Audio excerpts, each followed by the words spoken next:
Discover the fascinating origins of the term lean and how it becomes an essential aspect of modern business culture. In this video, we dive into the history of lean and explore its fundamental principles. While it may be commonly associated with Six Sigma, lean is a powerful tool in its own right. By the end of this video, you will have a clear understanding on what lean is, its objectives, and how to identify and eliminate waste practices in your organization. Lean is actually a philosophy that focuses on creating value through a culture of continuous improvement and focus on elimination of waste. So it is actually a culture which focuses on customers, bringing value to the customers, improving the flow through waste elimination. And it is actually based on Toyota Production System or TPS. Let's look at the three gentlemen from the last century and their influences on lean. The first one would be Dr. James Womack, where he led a group of researchers from MIT to study the production and the innovation in the automobile industries. And they began to observe the Japanese Toyota Motor Company's unique system, which has inspired him to release an iconic book named The Machine That Changed the World, which popularized the word lean. Go back in time, Henry Ford has actually begun utilizing the same concept as early as 1920s in his production of T models. But most often, Toyota is credited for creating what we now call lean. And in Japan, we have a gentleman called Taiichi Ohno, the founder of Toyota Production System, where he is an industrial engineer and also a businessman. Toyota Production System actually focuses on two pillars, which is Jidoka and just in time, to eliminate waste and enable flow and value to customers. As I said, all we are doing is looking at the timeline from the moment customer gave us the order to the point we collect cash, and we are reducing that time by removing the non-value added waste. If you find this video informative and enjoyable, please give it a thumbs up and consider subscribing to my channel for more valuable insights and updates in manufacturing, supplier quality hacks to achieve consistently good quality products. By subscribing, you will be the first to know when I post new content.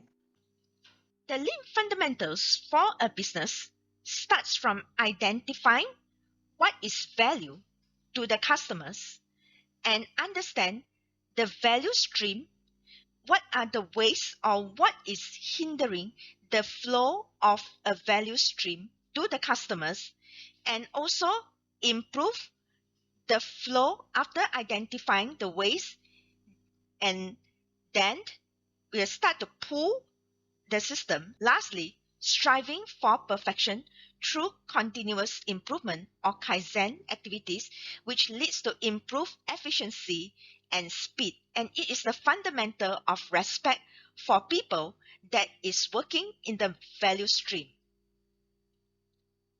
The primary objective of lean is to eliminate waste and improve flow, and it perform only value added activities or process which is in the eyes of the customers. A value adding process is those process that will transform or shapes a product which will eventually be sold to the customers. And non-value added process is those process steps that take up time, space, and resources, but it's not adding any value or any changes to a final product which customer is willing to pay for.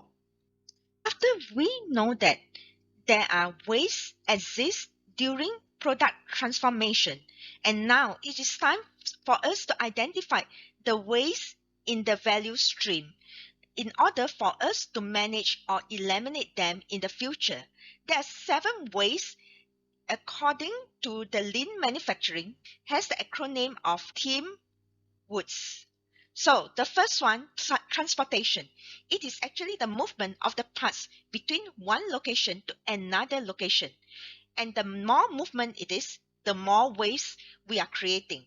The example would be that moving parts from warehouse in another building to a production area. The next is known as inventory, is excess material, either in raw material, in with work in progress parts, or in finished goods that are waiting for customers to buy.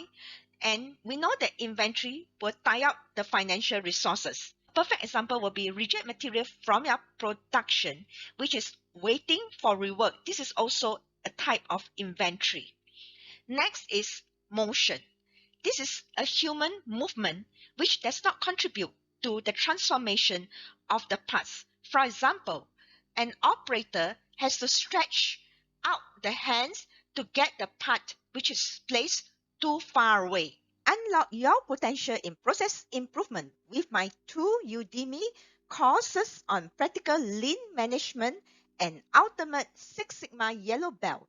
Learn how to apply Six Sigma to reduce variations and lean to eliminate waste with comprehensive in-depth training. Each course is packed with downloadable resources that you can use immediately to become an expert in both methodologies. Don't wait to start your journey to process improvement mastery. Enroll now and take the first step towards achieving your goals. And then next is waiting. So this is where the parts that's needed for the process steps does not arrive and operator is idling. This could have caused by material shortage or waiting for the material to arrive. The next one is overproduction, where a manufacturing line will produce more than what is required by customers. And actually, overproduction will also create inventory waste. For example, a large lot size in one process, which could cause inventory waste. Sixth waste is overprocessing, where redundant work which does not transform product. For example, performing 2 to 3 times inspections on the same part. Inspection does not transform the products. It is actually a waste in a process. And the last waste is defect. Any parts that fails specifications or fail customers' requirement. The example will be those rework or scrap unit, which also cost money. After we have identified what are waste, let's look at the lean tools which are commonly used to eliminate waste. The first one is 5S, which I'm sure every one of you has heard about it. It's actually a housekeeping tools which sort, store, clean, and it started with every tools or every part has its place. Next is Kaizen, which is a continuous improvement process to make things better.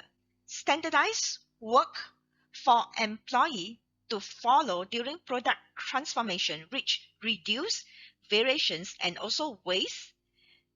Error proofing, which prevent mistakes from being made or being passed on. The last one is visual management, which display informations and help to identify abnormality. After we have gone through both Six Sigma and Lean methodology, don't you think they are really different?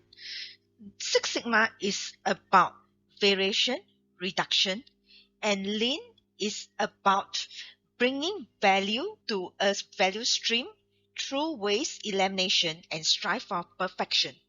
Then, why both different methodology can be mixed together? I will discuss more about the term Lean Six Sigma in the consecutive video. For Six Sigma video, please click on the link below or look up for it at the end of this video. I hope you found today's video helpful in gaining a better understanding of manufacturing, supplier, and quality engineering. I love to hear your thoughts on what topics you like me to cover. So feel free to share your comments below. If you find this video valuable, please share it with others who might benefit from it too. Thank you for watching, and I can't wait to bring you a more insightful content in my future videos.